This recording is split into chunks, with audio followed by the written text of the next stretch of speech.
This is one of those ones, boys and girls. We get out of work, you know, the work day is over, the work night is over, and we're home. We had some dinner, we've kicked back, we were hanging with the fam, but now we get to talk to some of our favorite talent on STP.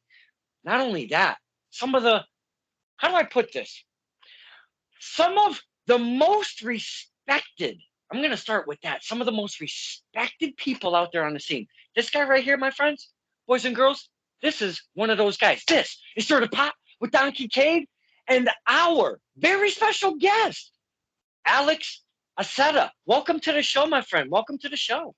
Don, thank you so much for having me back. Excited to be here. Excited to talk shop. Yes. I did a little look back, see, if you will, on the last time we spoke. And check this out. It happened to be, and I'm going to kind of start here because I found it kind of funny. We were doing Super Bowl STP 2 years ago in February. And so I'm just going to start there and say, I'm just going to say us two guys, not really big football fans, would you say? Yeah, clearly not if deciding to talk wrestling over Skype, which I wouldn't have it any other way, personally. No, My me team's not neither. yeah. Because I did 3 that day, actually. Yes. Good times, boys and girls. So 2 years in wrestling is like, let's see, carry to 3, multiply by 7, divide by 12. That's like about 13 fucking years, because 2 years in wrestling is an awful long time, but not really at the same token. It's kind of weird. A lot has changed in 2 years, my friend. We're talking February 2021, which means I don't even think the world was even coming back from the whole pandemic BS, if you will. So there's a whole lot to talk about. Last time we talked about an hour and a half. I don't know how much time you have. And, you know, we both can chit chat. We can cut this off whenever we feel the need is such. But anywho, a lot to get to. Let's start right here. Boys and girls, the owner, promoter, booker, proprietor, whatever you want to put the label as such. This is the guy for Invictus Pro Wrestling right here. And boys, like I said before, one of the most respected guys on the scene today. Not, not the boys and girls, but the promoters. It's kind of hard to find in all locales, if you will. So let's kind of start there, sir. You seem to run a tight ship. You seem to run a good ship. You seem to run a fun ship. You seem to run a very respected ship. Talk to us about trying to keep that vibe alive, because we know what happens in the old locker rooms, in the old behind the scenes. How do you keep it all nice like it is? Because I am to hear, sir, that Invictus Pro Wrestling is one of the hardest companies to get into as a talent. Not because there's like closed doors, but because everybody wants to go to Invictus Pro Wrestling. Please take the topic. Yeah. Well, I mean, first of all, thank you so much for the kind words. Absolutely. I sure hope it, comes across that way, because we do work very hard at maintaining a positive culture and a positive community, both, out in front of the curtain with the fans, and then also in the back. It's been a learning process, and it's crazy to think that you were talking about our first interview back in February of 2021. We only had, I think, 2 live shows under our belt at that point. I was still very new to the business, or at least the running shows aspect of it. So it's been a learning process, but I think I just think wrestling in general has evolved a lot. You hear a lot of stories from, the old heads, the territory days when the business used to be very cutthroat, and it always, a lot of the who would now be considered the veterans were taught growing up that, there's always someone coming from your spot, and you always have to be looking out over your shoulder, and um, it's just very competitive and very toxic to a degree. And I'd like to think that we've, for the most part, progressed from that. I think, especially now with the, social media, everyone's business is very public. I think we've luckily reached a point where I want to believe that for the most part, people elevate each other, uplift each other, put each other over, to use the wrestling jargon.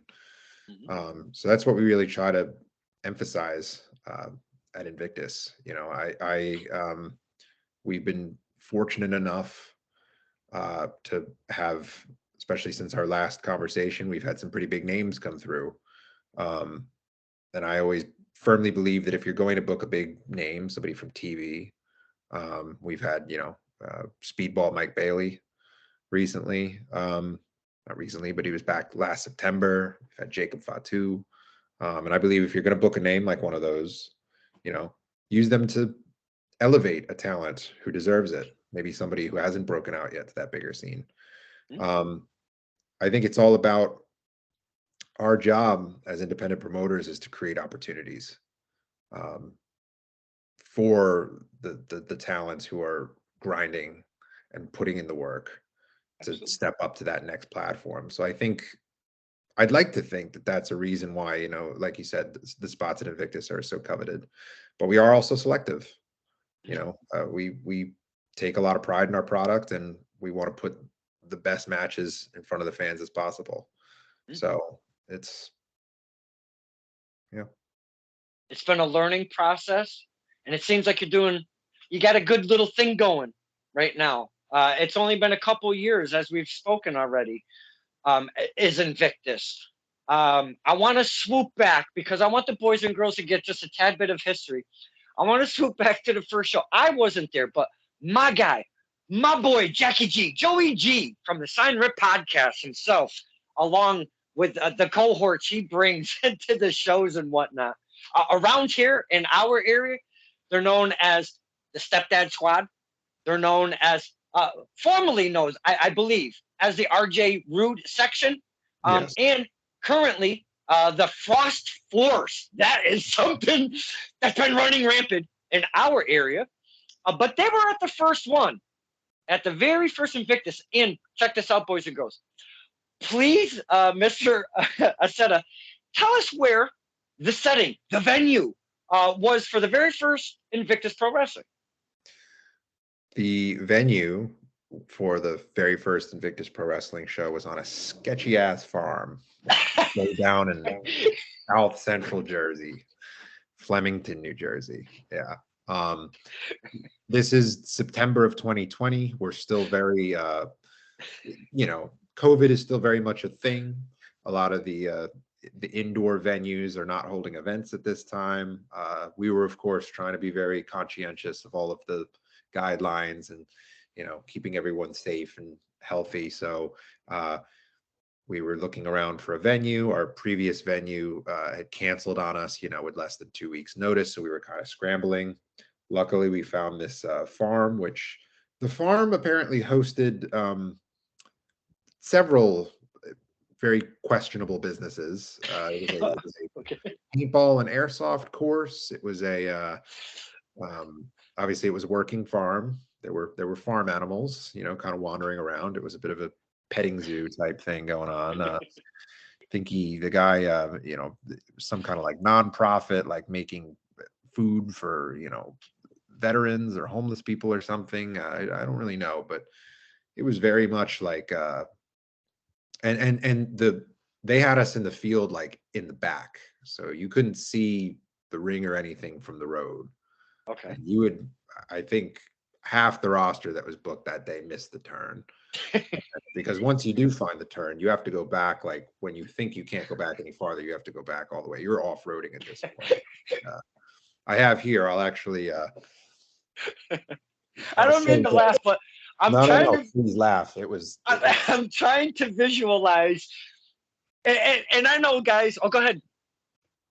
So I don't know if you could see that there, but that Yes. is the Man of Steel, Mike Verna, Okay. hitting a crossbody onto Nick Stapp, who of course is currently known as CPA. And CPA. that is a Yes. giant bale of hay right there out in the middle of the field.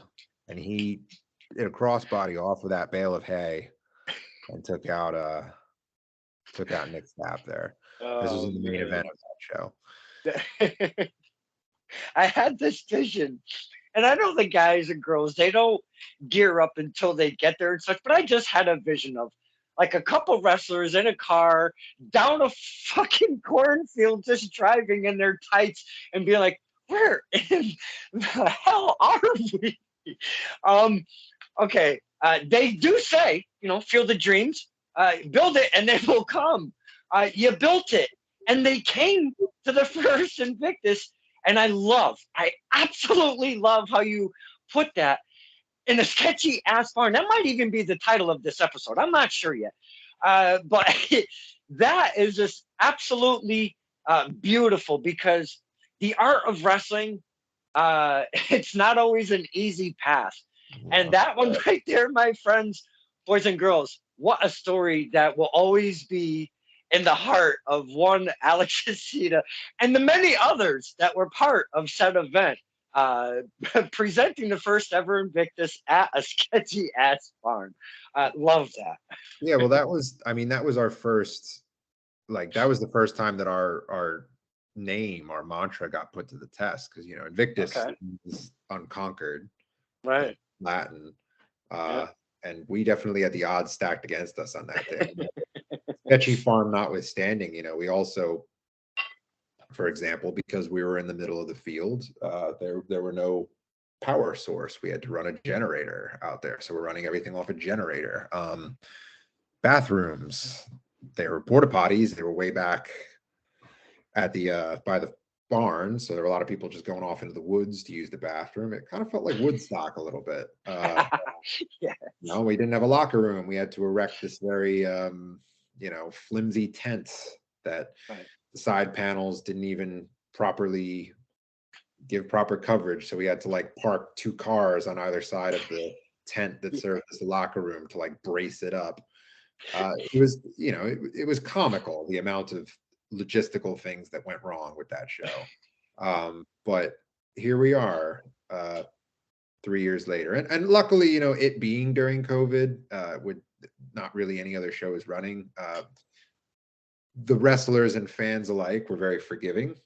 Mhm. Um, a lot of them were just happy to have some kind of live Outlet. entertainment to take their Yeah. minds off of the state of the world at that point in Mhm. time. So a lot of Yeah. people were just along for the ride, and we thank them for that. And a lot of those people still remained as loyal fans now, almost 3 years later. So And if the world never really changed at that point, you would have been at maybe an Elks Lodge or a VFW or a said a said brick and mortar.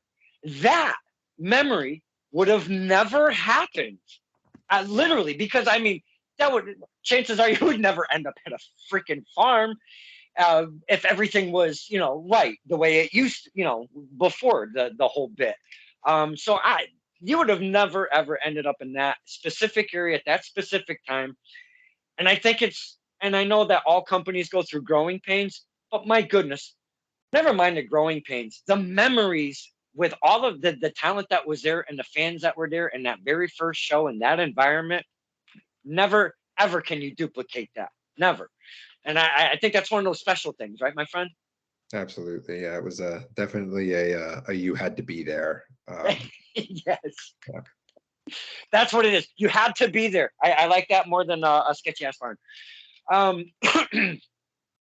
now we're talking way back first because I just wanted to give a little bit of history of Invictus and Jackie G. I've already mentioned him once, but Jackie G is one of those guys that will drive 2 hours, drive 3 hours with the boys and pull up, show up, put out, show out, however they say it nowadays with the kids.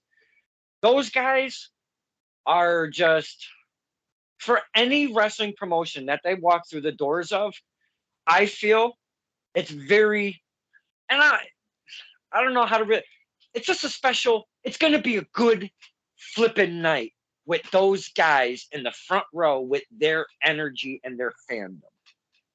Oh yeah. Any wrestler will tell you that it's the energy at shows, especially independent shows, is cyclical. You know, it's the crowd feeds off the energy that the performers put out, but also the performers feed off of the crowd's energy. And Joey G and the squad, I mean, those guys will. I'll go up to talk to them at the end of the night. I usually try to catch them before they leave, and thank them for coming and everything. And their voices will be shot. They'll have to be like, "Thanks so much. It was a great time." And I'm like, "That's when I knew that we did our job right." But I love that. I love their passion. I love the signs, and I know that the boys in the back love it too. Even the ones that may not admit to it, even the ones that are ripping those signs, they'll come back through the curtain with a smile on their face. That And it does, you are so correct. It goes full circle, good guy, bad guy. And I'm not behind that curtain when they go back there, obviously, because I'm on my seat doing my thing. But I have, and some of the conversations on STP with some of the talent, but you can just envision them walking through the door, the curtain. And with everything that happens, I know that's one of those things that really kind of sticks out is, man, that was just so much fun with those guys specifically, and that part of my match, beginning and middle, no matter where it ends. Because I'm watching this stuff go on, promotion after promotion, show after show, talent after talent. And it's not always the same talent, let me tell you. Because he says and screams at Dan the Man, specifically, Dan, you suck. I think, Dan will stop every time that these guys go. But I don't think he has the energy anymore to go over and rip signs of Joey G. I just don't think he has it in him anymore, to be honest with you. persistence pays off. But you are right. I do believe they all, good guy, bad guy, have a little place in their heart for those, those memories and those points in time where those things happen. And just fun. That, again, like we talk in STP, the fan wrestler dance, that little thing that we do, just good stuff. Good stuff. Now I know originally, and I know we went all the way back, but screw it. Let's go all the way now. Let's do this. Let's do the big jump. Let's not chit chat and small talk in between. Let's go right for it, because that's kind of the main reason that we are reconnected here. The return of Alex Accetta is because you did a little something on your face page, and you were like, "Hey, podcasters, I'm looking to chit chat about some In Bloom 3." Yes, yes. Hey, my people, your people, what's good? And here we are. Yeah. So let's just jump to that topic. In Bloom 3, give us all the details. You can talk about every single match if you want. You can talk about only a couple matches if you want. You could promote and push anything in Bloom 3. Give us, we're ready for the stuff, my man. Please hit us. I appreciate that. Appreciate that so much, and I appreciate that you were the first person to jump on that status when I put it out. That Yes. and I was telling you before we hit record that we truly appreciate the work that you guys, the podcasters, do, because again, like I was saying before we record, that on the independent level, independent promotions, we don't have a weekly Raw or SmackDown, a weekly TV show to tell our stories and promote our stuff. So you guys giving us the platform, we're very grateful for that.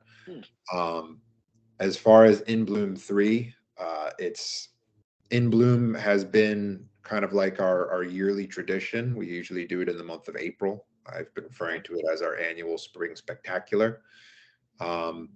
This is the third time that we're doing it.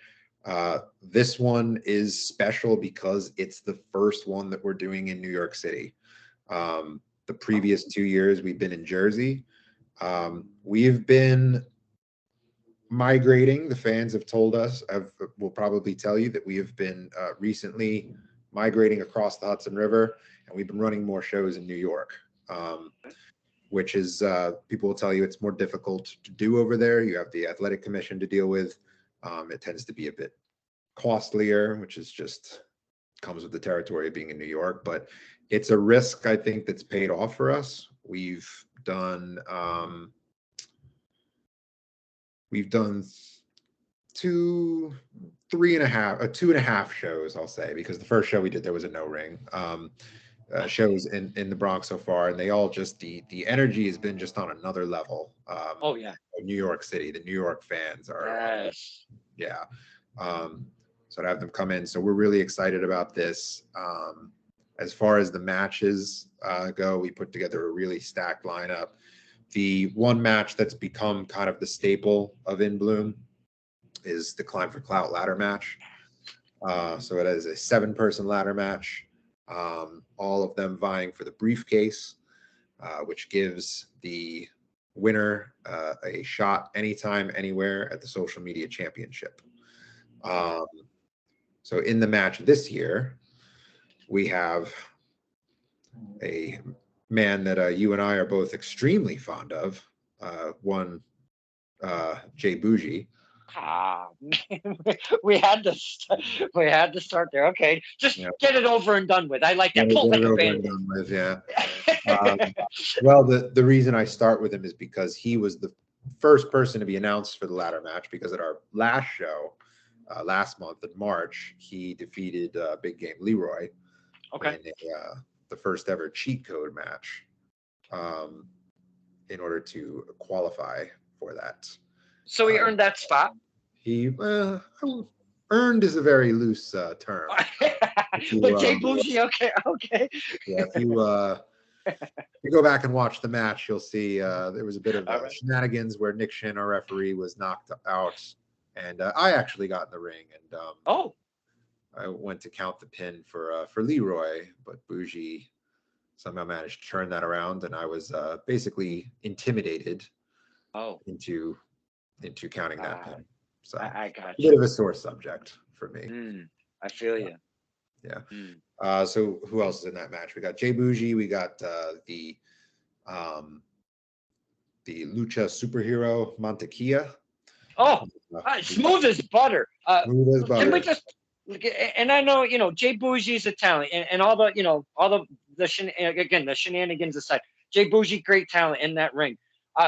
Smooth as butter. Mantequilla, been watching him since like the PWA days, back in Cheshire, 2017 maybe 2018. Love me some butter. Great talent to have, especially in something like a ladder match. Oh, absolutely. Yeah, he's definitely going to be in his element for sure. And he's been in ladder matches before at House of Glory, which is where he's from, obviously, and no stranger to that New York City crowd too. So Jay Bougie, Mantequilla. We've got Gabe Sky, another high flyer. Oh, Gabriel, yes. We've got Killian McMurphy along with Big Dust on the side. Okay, Pahuse, as they say in French. Those two, Big Dust. We talk about the singles wrestlers. We talk about the lost art of the manager on STP. Big Dust and Killian, what a team. I mean, for real though, right? Yeah, Big Dust doesn't claim to be a manager. Big Dust claims to be Killian's best friend, which I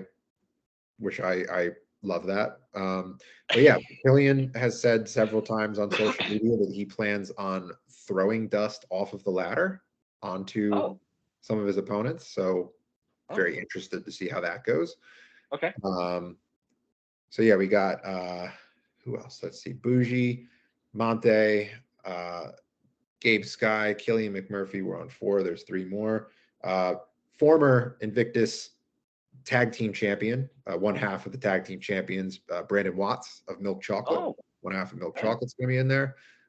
We've got Jack Tomlinson, the Vessler, who claims to be the verified social media champion. He's got a social media title of his own, so that's kind of interesting. A little bit of a which one's real. Yeah, he claims to have the blue check mark. Oh, He claims that he's verified. So we'll see about that. We'll see how verified he is. okay, okay. We And have then one left. one left. That would be Jarrett Diaz, the bodega Oh, himself. Yeah. okay. Another one of these guys. He's been rising up, if you will, little by little by little. Gabriel Sky's another one of those guys that comes to mind. But Jarrett Diaz is one of these guys that you've been seeing on the AEW Darks. And you know, when we talk about the talents making these AEW Dark appearances and opportunities, if you will, getting the return, it's a hard thing to accomplish. We've seen Mr. Diaz make a few returns now. So that could possibly, you never know, that could possibly mean bigger and better things for one Jarrett Diaz on a different platform. Okay. And seeing him at some of these shows and then seeing him get these opportunities and the returns of these AEW Darks and the opportunities to do such and getting those eyes and raising his stock little by little by little. I think he's going to be one of those guys that has, you know, has a good future. Absolutely. You know? He's got a great look. He's very hardworking. I'll tell a true story about Jarrett Diaz in this ladder match. So at our last show, which was also in the Bronx, Jarrett comes up to me at the locker room before the show and says, hey, he's like, so I'm hearing that there's going to be a ladder match at the next show. And I was like, yeah, you heard correct. And he's like, what do I have to do to get in that ladder match? And I was like, listen, he was booked in a Rumble that night. We had a 20-person Rumble. And I said, listen, go out there, show me what you got in this Rumble. Show me that you're the right choice for this ladder match, and then we'll talk. And he was like, all right, bet. So he's in the Rumble. He exits the ring under the bottom rope, so he's not eliminated. We're in a brewery, the Bronx Brewery. So he climbs to the top of one of the tanks, the brewery tanks that they keep the beer in. He climbs to the top, and meanwhile, down in the ring, we have a mass of humanity because it's a Rumble match. So the ring was filled up with several amount of people, and Jarrett leaped off of this, what easily had to be a 20-25 foot beer tank, and took them all out, cleared this giant gap. He actually jumped over the DJ table, which was set up in between, jumped over and took them all out. And then basically came back. He unfortunately didn't end up winning the Rumble, but basically came back to me in the locker room and he's like, so how about that ladder match? And I was like, all right, you sold me. So I'm excited to see what he's going to do on Friday. Thank you for sharing. That's one of those, boys and girls, when we ask the talent to, just a little bit, just pull back the curtain a little bit. We get a guy like Alex Accetta that is right here. He deals with so many talents. We were just talking about the 7 fine talents in that Climb for Clout.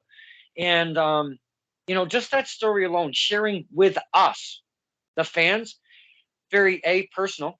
It's very a B, behind the scenes. And I absolutely love that a guy, that shares something like that with us, because you don't get this kind of stuff when, I use an example at the merch tables, chit-chatting with Alex during an intermission or such, if you're hanging out and whatnot, So I truly appreciate you sharing a story like that, because that is just absolute amazing stuff, because that's how these girls, like you said before, we're supposed to give these boys and girls opportunities so they can rise to the occasion when called on. You called on him. He asked, you called on him, and hey, he delivered. These are the things right there, right in front of us. And seeing a guy like Jarrett Diaz rise, love it. I love seeing what he's doing. Good stuff. Oh, yeah. Excuse me. I did not mean to kind of take so much time upon that one match, but these talents that you're naming, great star quality. Right now and in the future, they could really be something, and when we could be seeing them on a regular basis, on TV. So besides that, Those matches are insane. I've seen one personally. Just insane. I think I was at the first in Bloom, if I'm not mistaken. Only. You were. Yeah, Yes. first in Bloom, right? Yep. Uh, Yeah. So cra- you saw the first ladder match that we did. Crazy environment. Great for us, the fans, because there's so much to take in, and you know what's cool about those though, with the ladder matches and the multiple uh, opponents in there. Sometimes we get a little more of them at times because they're doing stuff outside of the ring, and we get just a little bit more of the little rat-a-tat-tat, if you Sure. if you will. Yeah. And there's always, just when somebody looks like they're within a finger's reach of grabbing that briefcase or belt or whatever it is up there, there's always somebody waiting to make their Oh move, yeah, cut them yep, off. absolutely. Very, very intense, very exciting. So I'm looking forward to that match in particular. Fantastic. Besides that amazing 7-man that you just spoke on, what else is involved on the card? What's the bill of one In Bloom 3, sir? Yeah. So I mentioned that Rumble that we had at the last show. That was a 20-man Rumble match, and the reward, the prize for winning that Rumble, was a shot at our other top title. We have two top titles now, which is the Grand Championship, the Invictus Grand Championship, which is currently held by Cashflow Ken Broadway. Oh, And the person who ended up winning that match is the Renaissance Nikolai White, who is actually, it's a very intense and very personal match for him. Ken and Nikolai grew up together in the same project in New York City. They have a lot of history together. Ken acted as a friend and a mentor to Nikolai. This is all about Nikolai proving that he isn't a kid anymore. right. He's a real threat, and he's not someone to be taken lightly. And Nikolai's star has been rising ever since he debuted at Invictus last August at Let Them Fight, which is our Rising Stars show that we do every year against Landon Hale, which people are still talking about that match because it was both of their debuts with us, and they left it all in the ring. That was just a crazy match. And I think that was like one of those like watershed matches where a lot of other promoters saw that match and they ended up getting, Landon had just recently moved up to the Northeast at that point. So he was kind of like finding his niche up here. Nikolai was like doing some stuff in New York, but hadn't really broken out yet. And then that like just opened the door to them. So Landon, of course, got injured shortly after that, so he hasn't been back with us since. But now he's cleared, so he'll be back soon. Joey G, I know you're watching this. He will be back. He'll be back soon. But in the meantime, Nikolai's star has been rising in Invictus, so that'll be a really exciting match to see. We've got Darius Carter, Mr. Darius Carter, taking on Edith Surreal, who is our former women's champion. Okay. At our show this past December, the Many Saints of Ridgefield Park, Darius ended Edith Surreal's undefeated streak at Invictus, and he did so in probably the most despicable way possible, which he unmasked her. Now, Edith luckily was able to cover her face right as Darius got her mask off, but he basically unmasked her and rolled her up in just the most devious way possible. Very on brand for Darius Carter. So and it's a shame too that it had to end that way, because the match itself was spectacular. I think it was one of the best matches we ever had. Darius and Edith are two of the best technical wrestlers on the scene right now, and they put on a clinic leading up to that, and it's such a shame that Darius had to stain it that way. Flash forward to that previous show, the Get Down, which we had last month, also in the Bronx at the Bronx Brewery. Edith was defending her women's championship. Obviously, the match against Darius was a non-title match because Darius can't challenge for the women's championship. but Edith was defending her women's championship against Clara Carreras. Okay. And suddenly, during the match, Darius Carter's music inexplicably played over the PA, which clearly gave Edith a bit of a pause. And Clara actually capitalized on that and ended up winning the women's championship. So Edith, turns out that Darius may not be done with Edith just yet. So they're going to have their rematch, which I'm really excited to see. I'm really excited to see them run back that match of the year candidate. Speaking of Clara, she's going to be defending her women's championship for the first time in an open challenge. I know you're familiar with Clara from Up at Test of Strength. Yeah. If you've met her, you know that she is very, very short in stature, but she has a lot of fighting spirit. So she wants to really showcase that. So she wants to take on anyone that comes through that curtain. So we'll see who ends up answering that. Don't piss her off. Don't piss her off. Definitely not. Yeah. So surprises are always fun. I love surprises. Can I kind of swoop back to, you were talking about Darius and Eden. Darius Carter, how he is not on TV every single week in front of our eyes is just question mark, my friend. Ron, you are preaching to the choir, my friend. I have been asking myself that question for years. Ever since MJF got signed, to AEW, there has not been a more consistent, more convincing heel on the independent circuit than Darius Carter. Mm-hmm. His commitment to character, kayfabe, and the fact that he is so horrible, but backs it up so much in the ring.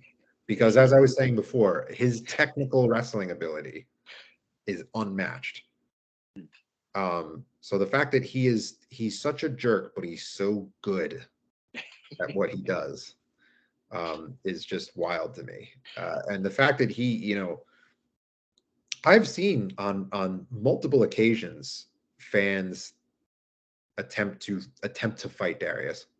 At one point, there was a Pro Wrestling Vibe show that happened at Ridgefield Park, and this was a story that went around quite a bit. A fan actually did jump in the ring and take swings at Darius, and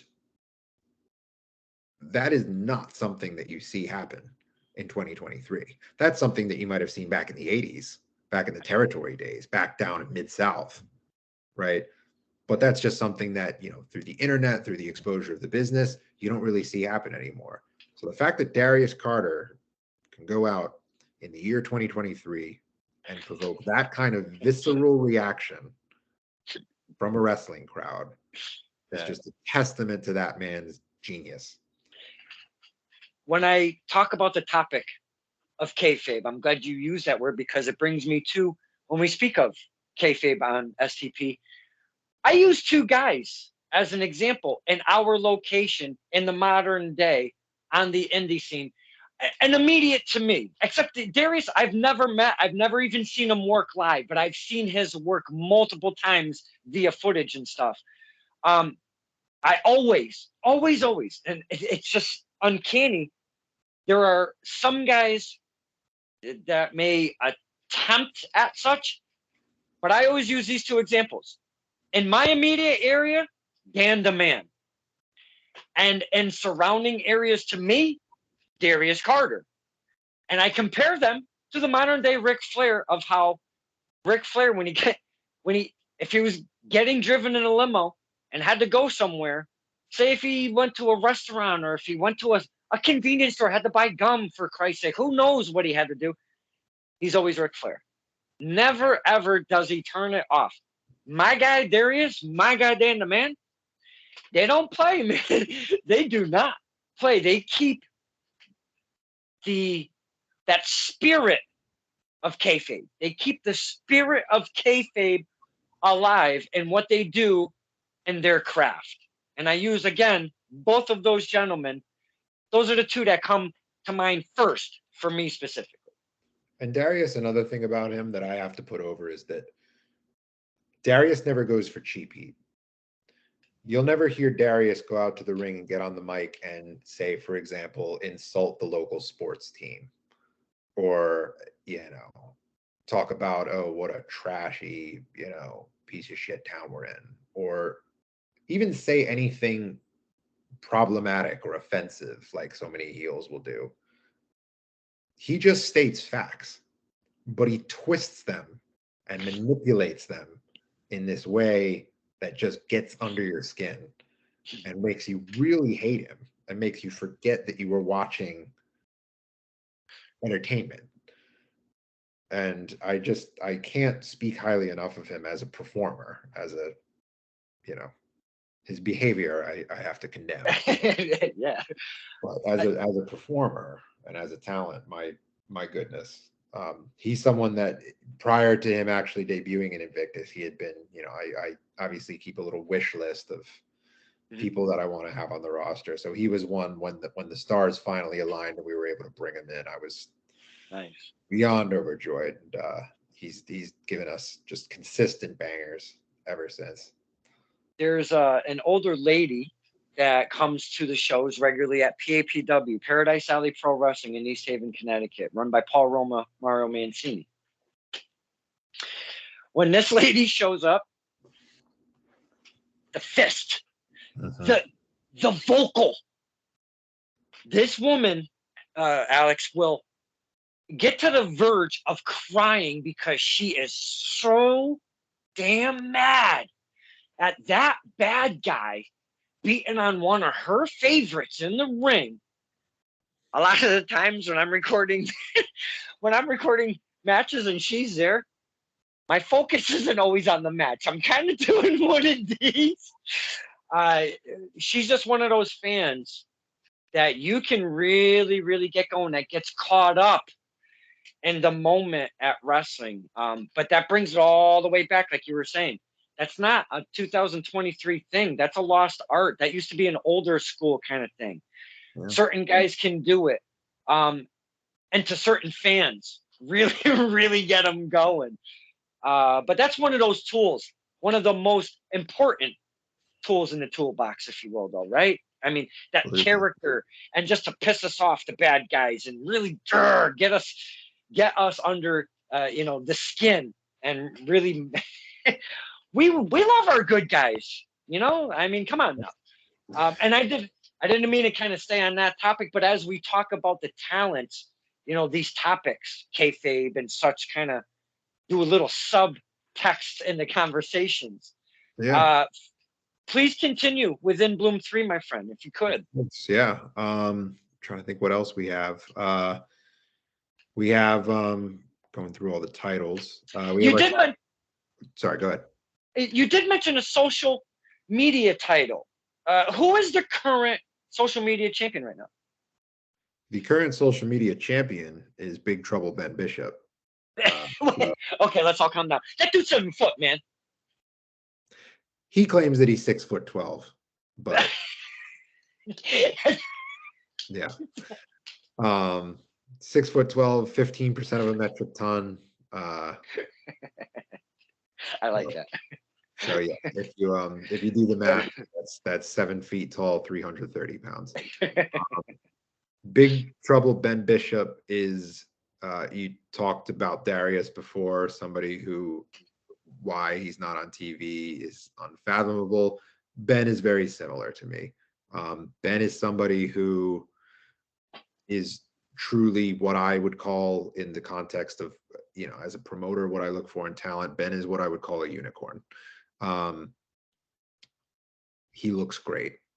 He is in peak physical condition. He was a D1 college athlete. He played for the University of Vermont basketball team. He's 7 feet tall, as you mentioned before. He can work in the ring. He's not like these guys like the Great Khali, for example, who were, or like, later career Andre the Giant, just these big lumbering slow guys that can barely move. He can work. And the best part is not best part. I mean, it's all important. He can talk. He doesn't Yeah. need a manager as his mouthpiece. He can cut great promos. He's great on the Excellent. microphone. He's charismatic as all hell. Mhm. You just don't get a winning combination like that, especially on the indies. So why he hasn't been snatched up yet, and I know that he's on WWE's radar because he has done a tryout there. Why he hasn't gotten snatched up before, I don't know. I can speculate why. I think it is because the wrestling business has soured on big men a bit, and I think that's really unfortunate. But it's because historically, big men get overexposed. They get pushed too quickly before they're ready, and then they end up, shitting the bed, and people turn against them. So I think, but that's something that Ben's been very frustrated with, and he's been very vocal about that, and he's trying to disprove that, disprove what a big man can do. So anyway, he is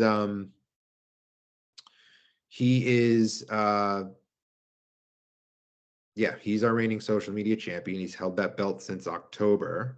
It was actually at the second joint show that we did with Test of Strength, United We Fight 2.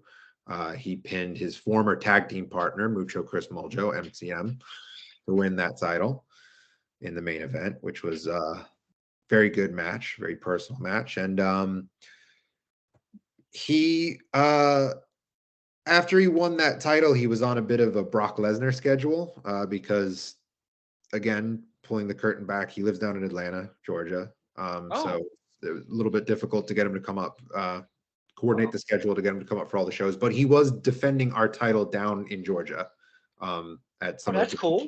there. Yeah. So I figured it's kind of a win-win, right? He gets to bring the Invictus name out to different parts of the country, which is awesome. And then he came back. He made his return at our last show at the Get Down, which was in March. He defended his title against Carly Bravo, who has recently been on Ring of Honor and on AEW Dark, one half of the Infantry with Captain Sean Dean. He defended his title against Carly Bravo, retained his title, and after he retained his title, he was confronted by our briefcase holder from last year's Climb for Clout ladder match, which is one PJ Savage. Oh, holy shit! Whoa, that dude is a monster. He's intense. He's fire, as the kids say. That guy's a lot of stuff. There's no one word that can actually describe PJ Savage, if you ask me personally. Had him on the show actually very recently. We were talking some CPW and such, and what he's got going on the other side of wrestling. Very fascinating to hear everything he's got going on. But personally, I do love me some PJ Savage. Love me some PJ Savage. I did not mean to interrupt. I'm sorry. No, not at all. I mean, I feel very similarly about PJ. Anyway, PJ has held the briefcase for going on a full calendar year. He won it at last year's In Bloom. And he has basically just been biding his time, looking for a perfect opportunity. He made it very public that he didn't want to cash in his briefcase the way MCM cashed in his briefcase on Big Game Leroy. Sneak attack, did it in a really deceitful way. He said that he wanted to do it in more of an honorable way. So basically, got on the microphone and laid out the challenge to Ben for the main event of Friday night. Big Trouble Ben Bishop. Yep, the main event of In Bloom 3 will be Big Trouble Ben Bishop versus PJ Savage for the social media championship. Are you? Maybe I jumped the gun when I mentioned the social media champion. Maybe you were working your way to there, and I apologize. No. Holy shit! Like seriously, boys and girls, if you don't know yourself of some Big Ben Bishop, get on your face page. That's all you got to type up. Big Ben Bishop. It'll come right up. Follow the links. Follow the YouTubes. Look at a little bit of footage. You'll see what he can do. Like Mr. Accetta was saying. He's not one of these big lunky guys. He's a big guy that can work. And then you've got PJ Savage. If you don't know him, Again, get on the old face page, PJ Savage, all one word. It's kind of, there's a little underscore in between PJ and Savage. Monster, beast, intense, fire. This guy, crazy. These two are going to go head to head. Main event at In Bloom 3. Holy fuck. I think I may, I don't know. I may have to hitch a ride somewhere. I don't know.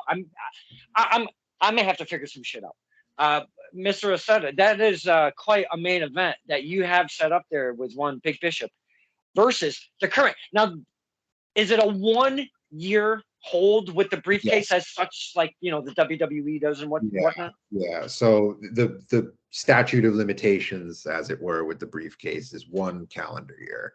Okay. So this is pretty much he is cashing in. That's it. Yeah, the very last possible day that he can do it. Yeah. But again, he wanted to make sure that he was ready, and he's been on a very dominant streak. He's picked up quite a few wins with us. I'm thinking, Lucas Chase, he beat, I think some of the other wins that he got. He defeated JS Hawthorne at last month's show.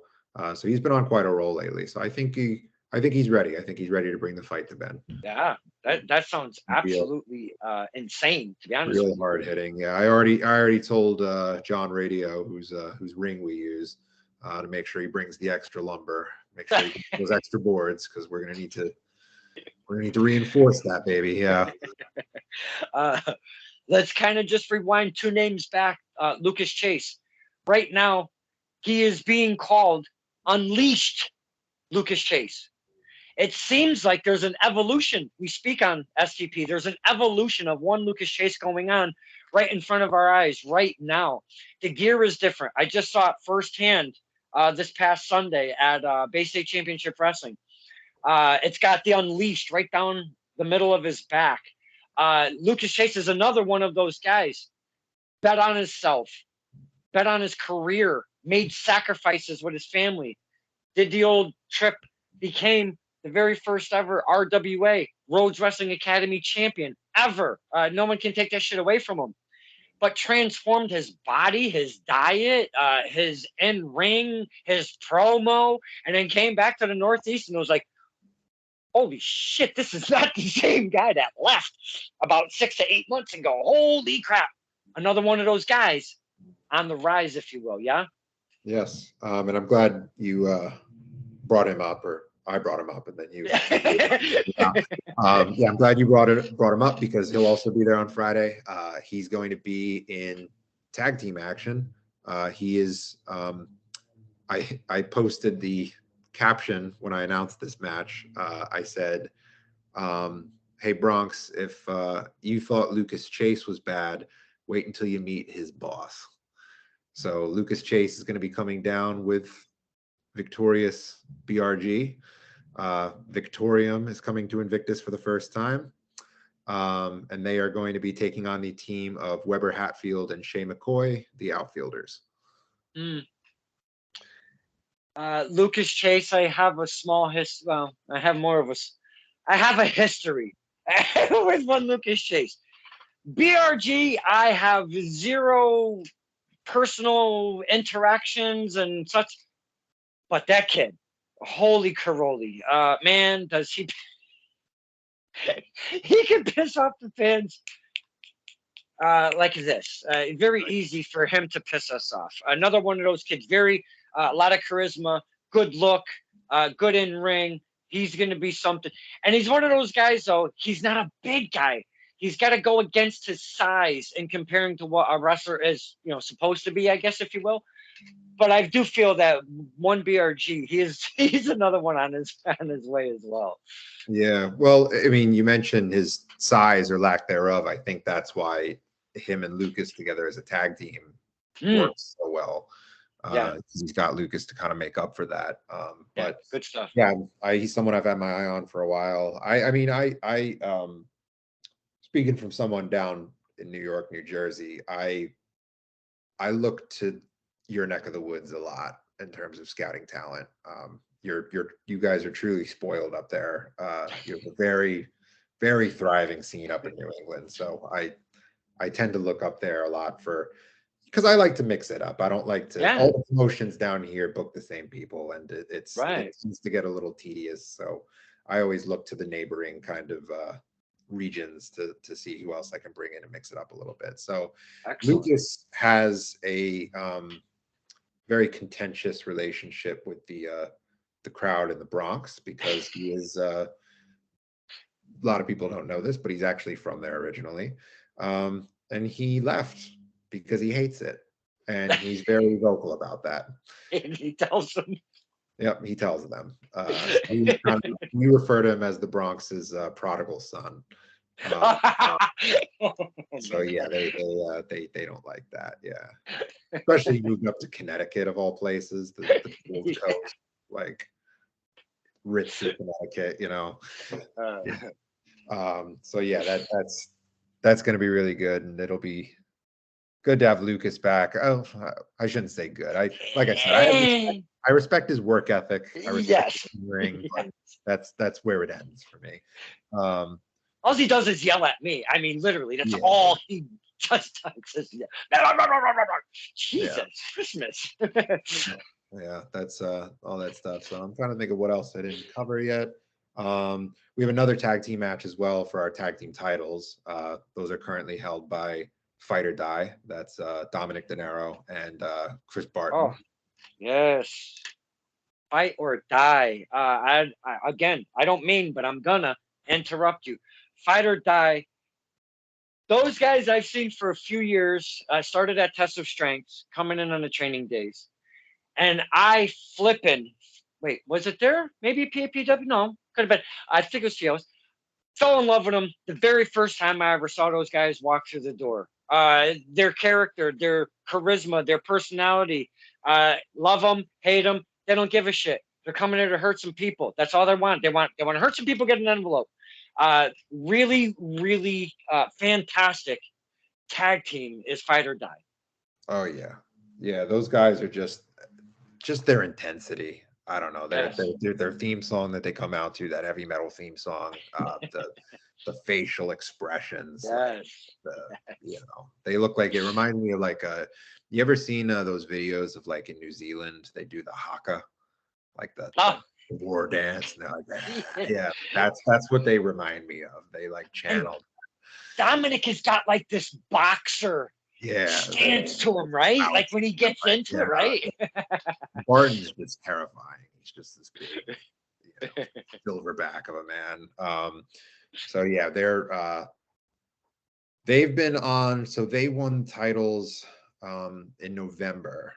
They feuded with Milk Chocolate for a little bit, and then Milk Chocolate kept weaseling their way out of it, and then they finally defeated them in a New York street fight at our show in November, and were able to capture the titles. And the roof came off Bronxlandia when they won those belts. So that was a huge, big win for them. Very much deserved. It's funny too, what you said, like they turn heads however you go. So yeah, they first qualified for the shot at the tag belts at that Let Them Fight show, the Rising Stars show that we did last August. There was a tag team gauntlet match with 5 tag teams in it. And Fight or Die was in that gauntlet, but also in that gauntlet, you had the Stepdads, you had the Even Stevens, right? So Joey G, obviously, and the crew, they're there at ringside as per usual, and those are 2 of their absolute favorite tag teams, right? And they were in there, and obviously he's cheering them for them first, but by the end of that match, and because I watched the whole transition happen. By the end of that match, Joey G and that squad were fight or die. Really?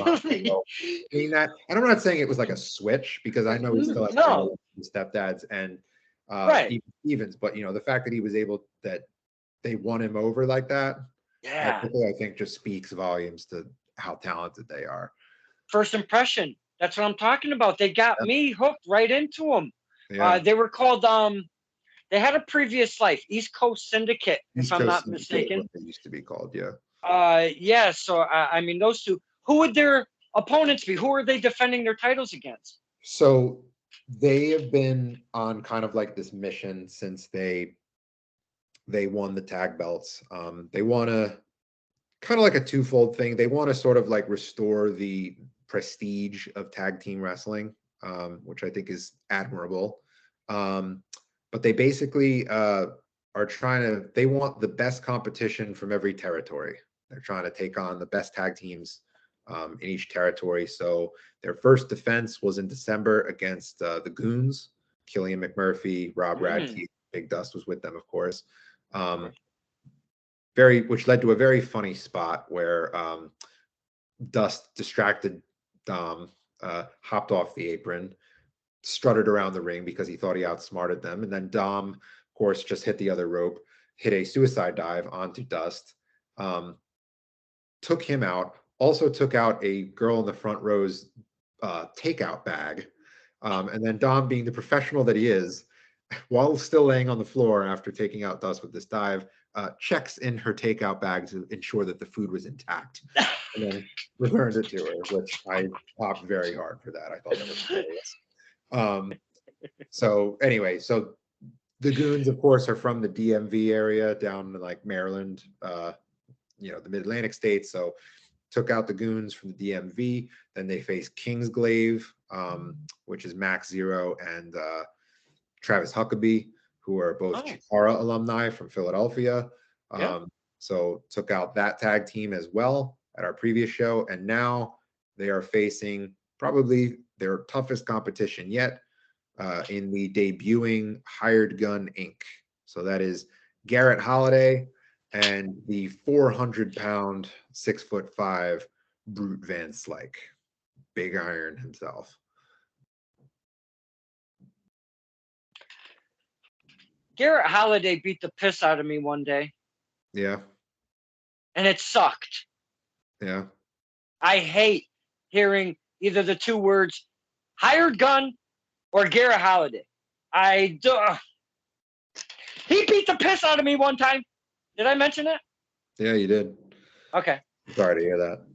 All right. I just thought I'd throw that out What there. do you think of Brute, though? I just saw Brute because I'm not from his area. He's more of a New York State guy. Yeah, they're upstate New York. Yeah. I just saw Brute for the very first time at Tough and Talented this past Saturday. Holy shit, did I stay out of his way? And that dude is a big MFer. And not only that, he went against Bull Dread. Okay.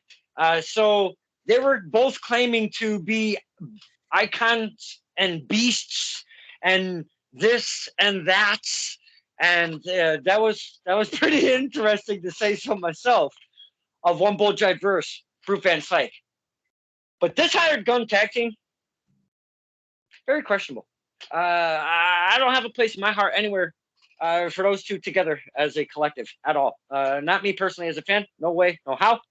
Will not ever cheer for those two ever. Just started.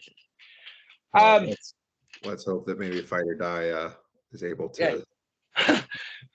Fight or die. Please don't lose. Not that I'm saying you're gonna. Don't kill me, Mr. De Niro and Mr. Bush with Peace. Please keep a hold tight on those straps. Do not lose to the hired gun, please.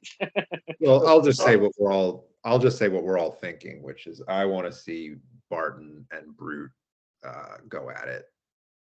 I want those two to tag in, and I want them to get in there, and I want them to just mollywop each other.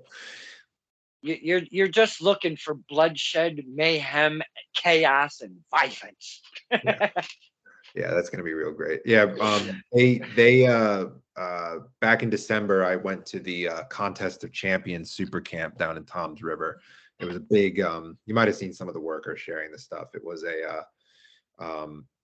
big tryout camp. They had representatives from like 50 different promotions there, scouting talent. And there was over 100 workers showed up. From people were flying themselves out from, there were people coming up from Florida, Texas, Awesome. all the way up to Toms River. And they hired Gun Inc. personal feelings aside, really did impress me at that tryout with their match. There was a drill. I'll pull back the curtain a little bit. There was a drill that they did where it was like a typical drop down leapfrog drill, and then it was supposed to end with a both men hitting with a shoulder tackle. When it was Brute's turn, he did it.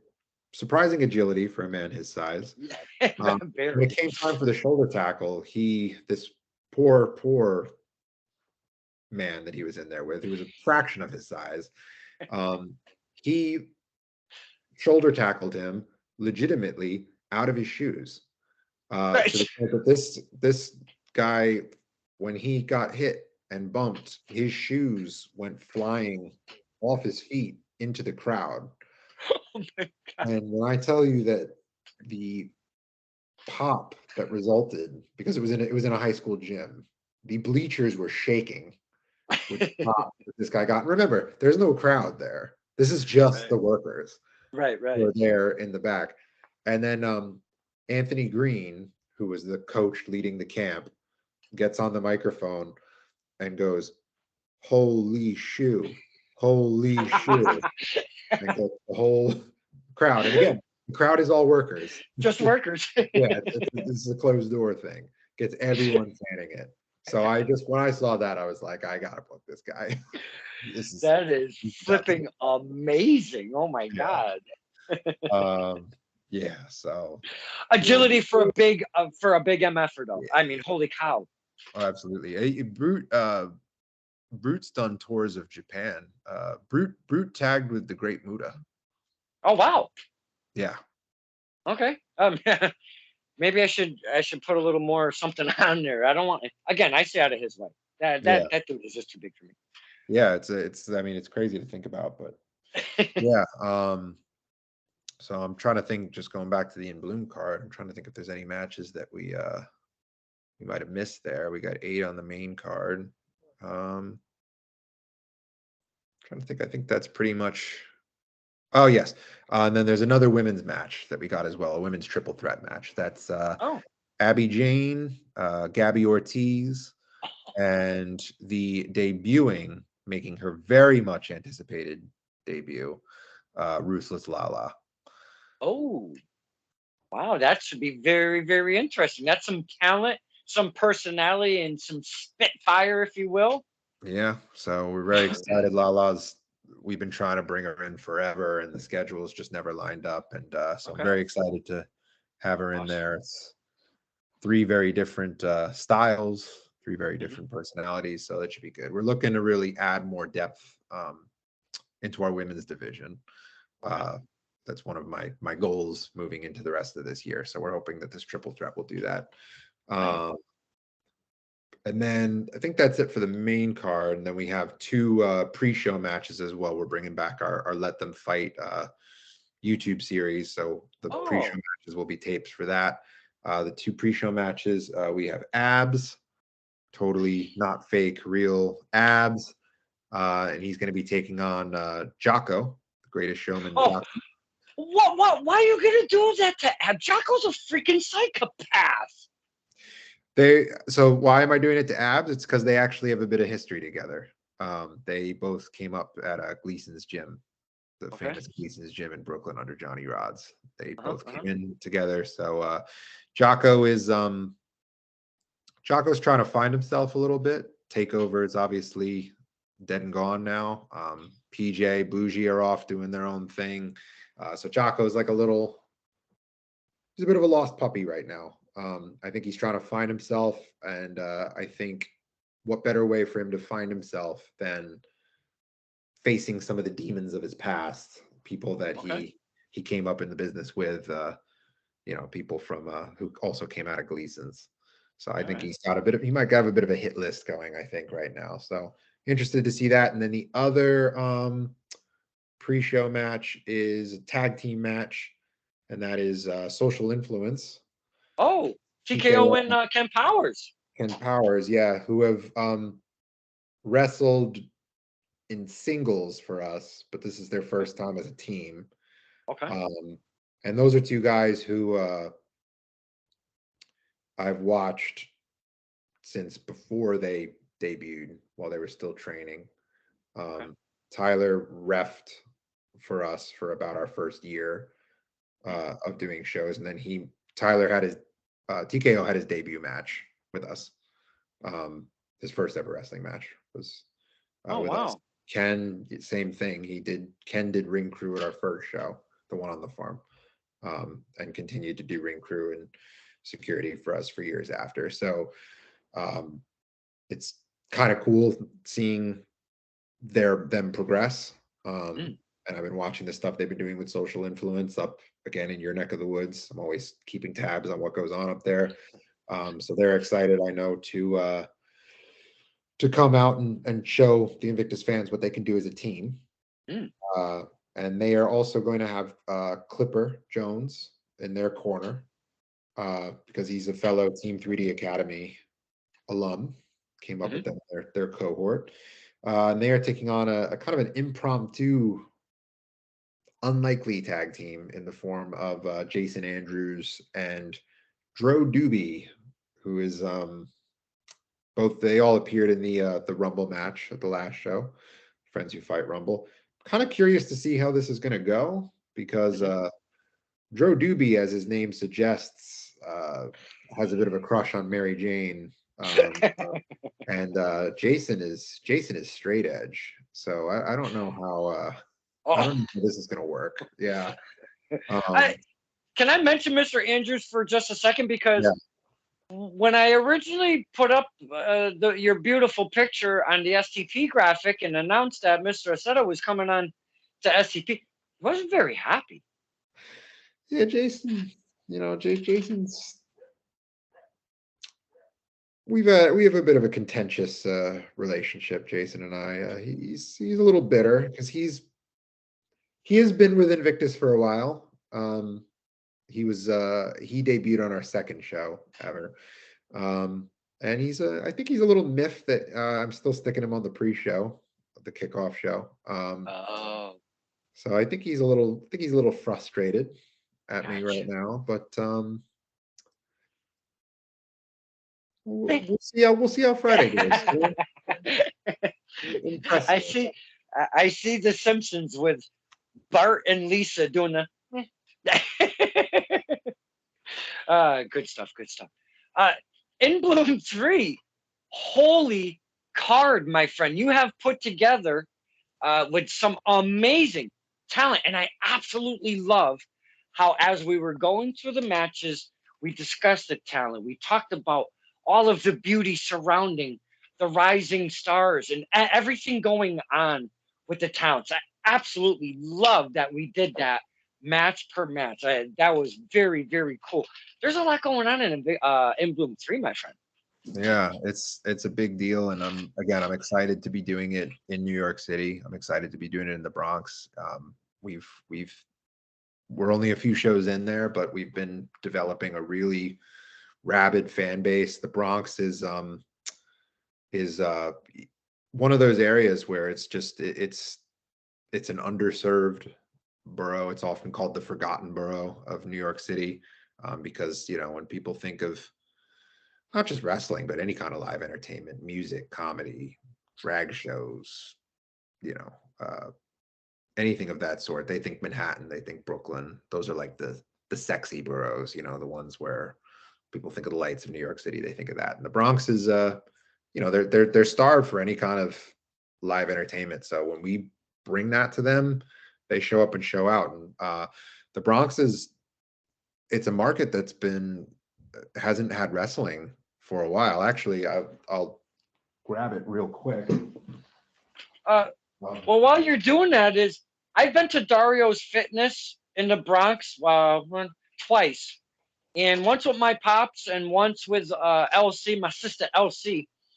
And I believe one was for BCW and one was for CYN Create Your no Create Wrestling Uh, Create a Wrestling or yeah. what the hell, right? Um, and I went to two shows out in the Bronx, and you were speaking about the fans. And I've even use that as a topic on this show is the differential between going to a show in Connecticut and we have a lot of fun. We're vocal, we cheer, we boo and such, but we are not New York fans. The New York fan base is absolutely insanity. I mean, total insanity. They are more loud and proud than I think we've ever been in our existence as wrestling fans. And I shit you not. It's off the fucking chain when the fans really start digging in and pulling out and giving all of their energy to these wrestlers. Oh my goodness. It's absolute Oh, yeah. craziness. Yeah, well, this is what I was looking for before, but in the most recent episode of issue of Pro Wrestling Illustrated, um, we did actually get a nice feature Oh article. shit. That's That awesome. headline, it's a quote from Jay Bougie, actually. The title here: "It ain't Cali, it ain't Midwest, it's NYC." So this is a Nice. whole article, a whole nice 2-page spread Oh talking about wow. this revival of wrestling, that you mentioned those promotions like BCW, BWF, Creator Die, the promotions that used to run in the Bronx, and those pretty much dwindled. COVID took a big hit, obviously. Mhm. So the renaissance that's going on now, that Invictus we're proud to have been a part of from the get-go. We're kind of like spearheading the revival in this new area. So all these pictures are from our recent shows that we've done here, along That's with We Are beautiful. Wrestling, which is run by one Pete Rosato, who is a commentator for Invictus. So we obviously are Right. very close with him. But yeah, I What a mean, beautiful little spread. A couple pages. That's excellent. oh yeah, I mean the timing's perfect, right? Yeah. Right before our next big show. So to get that rub and to see our name in print and see our pictures is like, Hmm. there's got to be one of the top coolest things that has happened Wow. since we've been on this journey with Invictus. That's just amazing. Congrats, my friend. Thank you. Congrats. Thank you. Now, obviously, we spent all of our time talking, which is so weird. The first Invictus to In Bloom 3. Now, you've mentioned a few of the shows in between, names of Mhm. events that you have throughout the year. What would be Invictus's, it's a little tough, Invictus's WrestleMania? So our two biggest shows each year are In Bloom, which is in the spring, and then our anniversary show, which is in so In Bloom's every April. Our anniversary show is in September. Okay. So the anniversary shows tend to be when we bring in that'll be when we bring in the bigger names. Okay. Our first anniversary show was main evented by Danhausen. Love Oh, that okay. Danhausen. He faced Big Game Leroy in the main event of that show. Last year, the anniversary show was main evented by Speedball Mike Bailey, who was the reigning Impact X Division champion at the time. He took on Gabriel Sky in a Oh, that must have revenge been of that. fire. Oh yeah, that was Yeah. spectacular. And Excellent. Speedball's so cool. He's that was like the first time where somebody who I had been like a fan of. I Mhm. remember sitting in my college dorm room watching PWG highlight reels and watching this Yeah. crazy Canadian guy who did karate moves barefoot. And I was like, if I ever was to run wrestling shows one day, I would want him on it. So having him come in was a real full That's pretty circle. cool. Yeah, I would say probably the anniversary show is probably our would Yeah. be the equivalent of our WrestleMania. And Right. this last one, the 2-year anniversary show, which we had last September, had a really loaded card. It was one of the cards that I think I was the most proud of. You had the Speedball versus Gabe Sky, 8-man tag war, Takeover versus the Goons, which was just an absolute car crash of a match in the best possible way. And I I don't know if there were some TikToks going around of that match after it happened, that just like out of context were like, I don't think most people would have been able to like identify it as a wrestling match. just based on these clips. But there's one part where like Bougie and like somebody else, like it might have been like AK Willis or one of the goons, like they fight down the ramp, the wheelchair ramp of the Knights of Columbus, and they walk past me, and I'm just wiping blood off the wall. And I just kind of like look over my shoulder at them and just like shake my head and go back to wiping the blood off. They brawled out of the building, out into the street in front of the uh, Knights of Columbus. Traffic came to a standstill. Oh, Um, like, just completely ridiculous. I think at one point, Jay George, who was not booked in that match, was not booked on the show for that matter. He was just there. He got involved at one point. oh, Literally, not even. I think he just started wailing on one of them.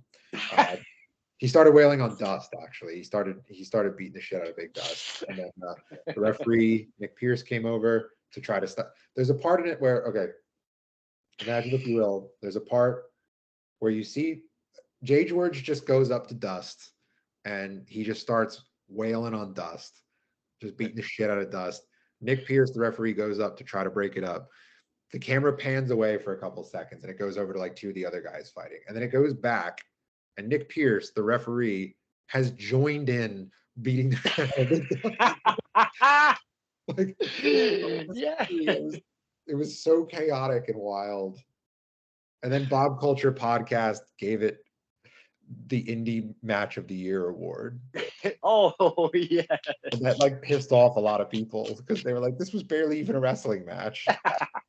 And it even like we were confused when we got it. We were like, wait, what? Like, I mean, we'll take it. But yeah, that was a Oh, crazy match. It was Big Game Leroy versus Rob Martyr was awesome. That was a real like Leroy trying to prove that he's not just a gimmick, silly wrestler with the switch, trying to prove right. that he can hang with like the real technical guys. Yeah, that was a really good show. Definitely recommend watching the replay on IWTV. These past couple years, growing pains, learning curves, all of the things that it takes to become a promoter slash booker slash owner proprietor. You seem to be in a pretty good place right now. You speak about the talents in a very excited light. You like to talk about the talents, and you like to see them rise and put them over, if you will. You seem like right now, Alex and Invictus are in a pretty good spot right now. I'd like to think so. Yeah. I have to say, it has been hard. And it's always going to be hard, but I do think that this the last few months, especially that transition over to running shows in New York, and we are still running in Jersey, like we double dip. But yeah, um it's just been really reinvigorating, I think, finding like really hitting our stride, I think, as a promotion and building up a really devoted fan base. Just like, I don't know, I was at our last show, the show that we did at the brewery. I was going through the reels of photos from that show, and the photographers were taking pictures not just of the wrestling, but of the the crowd as well. And there's pictures of fans uh, with Invictus shirts, holding them up, doing that. And I don't know who these people are. Like, and that's so cool to me. Like, that these are like fans of our product, and I don't know, I don't know them. Like, they're these are just people out in the wild, repping our brand, wearing our shirts, like, coming up to these shows, chanting Invictus, Invictus, and it really is. It's indescribable. It's beyond words, and I owe the world to everyone who's come along for the ride and Mm. made it all possible. So Well, you seem to be doing it right because, again, as all the way back to the beginning, I've heard through the grapevines, Invictus is one of those hard ones to get into because everybody is knocking at the door of Alex, shooting him the old messages and all of that, and trying to get on the cards of Invictus. So you got to be doing something right, my man. And again, I applaud you for persevering. And I know we talk about the sacrifices and perseverance of the wrestlers becoming a successful singles wrestler. But to be a promoter that's lasted a couple of years now, holy shit. You're doing something. You're doing something right, my man. thank you. It's yeah, it's really a mentality thing. Like you have to be on, you Yeah. know, all the time. You're wearing your promoter cap. To give an example of that, uh, I was driving home late the other night. I'll leave you with this story. Um, I was getting onto the highway on an exit ramp, and I caught a glimpse of something large and white off on the side of the highway. And as I drove past it, I thought, was that a door? I think that was a door. So I did the whole clover leaf thing, got off at the next exit, got out around, went back, and got back on the highway at that same exit. And I thought that is most definitely a door.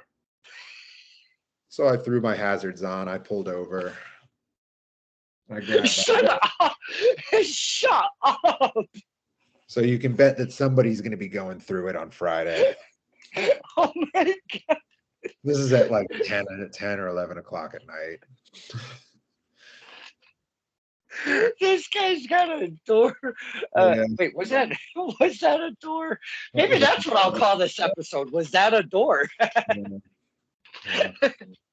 So, and I, like I took a picture of it when it was propped up after, and I sent it to, the different group chats that I'm in with like with the talent and with the, Nick and Sophie, my partners. And I was like, don't ever tell me that I don't love this business. Freaking And totally love speaking of which, to really put an excellent cap on this, because boys and girls, this is what you don't realize what happened when we weren't recording. My man, Mr. Alex Accetta, has a very busy schedule. He was at the venue checking on fine details for In Bloom 3. He was only just a couple minutes late. You want to know why? Because he was taking care of business on the road. Then he drove home with a quickness so he can spend an hour, 28 minutes right now with us, the fans, talking Invictus, talking the talent, talking the events, talking the memories. Gave us a beautiful story about a random ass door on the side of the road. I cannot thank you for your passion and your dedication and taking your important time by leaving the said venue, checking the old fine details, and then getting home and talking to us, the fans. Love, Mr. Alex Accetta. Thank you so much for joining us. I appreciate that. It's always an honor, Don. I'll run this back any day of the week. Oh, love you for that. I can, if I don't ask before we leave, we got to make sure we get details because I'll forget. We got to get the deets of Invictus. Do you have a YouTube, the face page, and any of that? Please, we want to get that stirring a little bit. Yes, absolutely. You can follow us on all our social media accounts. Facebook and IG is just at Invictus Pro Wrestling. Twitter is at Invictus Pro WRE1. You can subscribe to us on YouTube as well. We got a lot of free matches up there. Definitely consider an IWTV subscription where you can watch all of our full shows, along with all of our live streams for our upcoming events. And be sure to check out In Bloom 3 this Friday from the Boogie Down Bronx, St. Helena's Catholic School. That is at 1315 Olmsted Avenue. Tickets are still on sale for pre-sales, front row. Looks like it's going to be going very soon. You can buy those on Eventbrite. The link is on all our social media pages. Tickets will be available at the door. And don't miss a loaded night of pro wrestling action in the Big Apple. The card that we went over for In Bloom 3 in fine detail sounds like, again, as the kids say, a banger. That is going to be a banger at an In Bloom 3. The passion, the love for the business, the community, the industry, the boys and girls. This is why we like to have the talents on. But this was just a little bit different, boys and girls. We got a promoter to really open up, talk to us, the fans, talk about the talents, even told us some pulling back the curtain stories, and found a fucking door. I'll never get over. What an amazing time we had with Mr. Alex. And, it could be pronounced Accetta or Accetta. Just remember that, boys and girls. But that's the old Italian, if you will. Accetta. Just a little history from the other one. You have a fine product. You're doing it right. And I love you from fan to promoter. Congratulations on everything positive going on with Invictus Pro Wrestling. This is fantastic, my friend. Thank you very much, Don. I appreciate that. This is Stirring the Pot with Don Kincaid and our very special guest, Alex Accetta.